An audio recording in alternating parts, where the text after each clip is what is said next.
America Pakistan के कसीदे पढ़ रहा है। यूएस ने न सिर्फ पाकिस्तान को एक अहम साझेदार बताया बल्कि ये तक कह दिया कि एक मजबूत पाकिस्तान अमेरिका के लिए बहुत अच्छा है। दरअसल ये पूरा मामला उस ऐतिहासिक कूटनीतिक पहल से जुड़ा है जिसमें पाकिस्तान ने अमेरिका और ईरान जैसे दशकों पुराने विरोधियों को एक ही मेज पर बैठाने का दावा किया और इसी वजह से आज इस्लामाबाद खुद को वैश्विक कूटनीति के केंद्र में देखने की कोशिश कर रहा है। अमेरिका की 250वीं स्वतंत्रता वर्षगांठ के अवसर पर इस्लामाबाद में आयोजित एक भव्य समारोह में पाकिस्तान को लेकर ऐसे बयान दिए गए जिनकी गूंज सिर्फ पाकिस्तान तक सीमित नहीं बल्कि पूरी दुनिया में सुनी गई। कार्यक्रम को संबोधित करते हुए पाकिस्तान में अमेरिका की कार्यवाहक राजदूत नताली ए बेकर ने कहा, अप्रैल महीने में इस्लामाबाद में एक ऐसी ऐतिहासिक घटना की मेजबानी की जिसने पाकिस्तान को वैश्विक कूटनीतिक मानचित्र पर नई पहचान दिलाई। अमेरिका और ईरान के बीच उच्च स्तरीय वार्ता आयोजित की गई। ये वार्ता इसलिए भी महत्वपूर्ण मानी जा रही है क्योंकि 1979 की ईरानी क्रांति के बाद दोनों देशों के रिश्ते लगातार तनावपूर्ण रहे हैं। ईरान और अमेरिका के बीच दशकों से परमाणु कार्यक्रम, आर्थिक प्रतिबंध, पश्चिम एशिया में प्रभाव और क्षेत्रीय सुरक्षा जैसे मुद्दों पर गंभीर मतभेद रहे।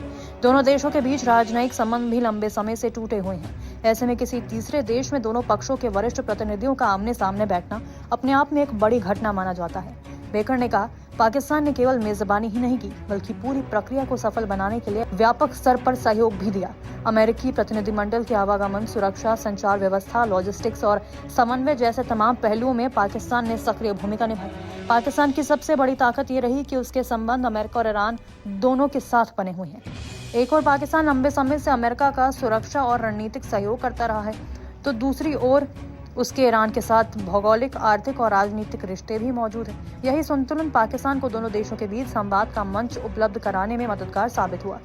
अपने भाषण में बेकर ने कहा, इस्लामाबाद में जो हुआ वो पाकिस्तान के आधुनिक इतिहास का सबसे उल्लेखनीय पलों में से एक था। उन्होंने कहा कि कई लोगों को इस बात पर विश्वास ही नहीं हो रहा था कि अमेरिका और ईरान जैसे कट्टर विरोधी देशों के प्रतिनिधि पाकिस्तान में बैठकर इतने लंबे समय तक बातचीत कर रहे थे।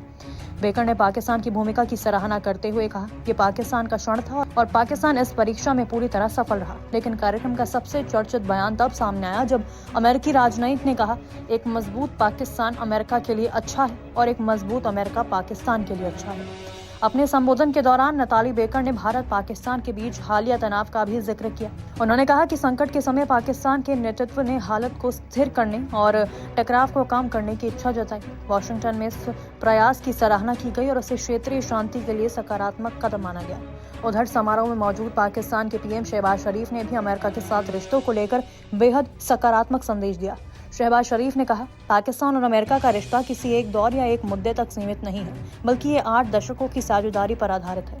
पाकिस्तान की स्थापना के बाद उसे मान्यता देने वाले शुरुआती देशों में अमेरिका शामिल था। दोनों देशों ने शीत युद्ध, अफगान संघर्ष, आतंकवाद के खिलाफ वैश्विक अभियान और क्षेत्रीय सुरक्षा जैसे अनेक महत्वपूर्ण चरणों में साथ काम किया। पाकिस्तान में हरित क्रांति को बढ़ावा देने से लेकर बड़े जल संसाधन परियोजनाओं और उच्च शिक्षा संस्थानों के विकास तक अमेरिका ने अहम योगदान दिया है। वर्तमान समय में लगभग 80 अमेरिकी कंपनियां पाकिस्तान में निवेश कर रही हैं। साथ ही करीब 10 लाख पाकिस्तानी मूल के लोग अमेरिका में रहते हैं, जो दोनों देशों के बीच सामाजिक और आर्थिक संबंधों को मजबूत बनाते हैं।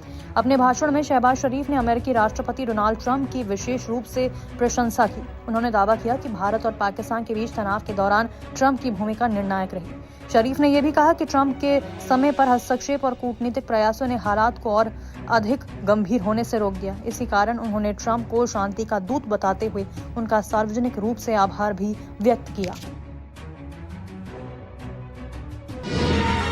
निष्पक्ष मतलब न्यूज़ 24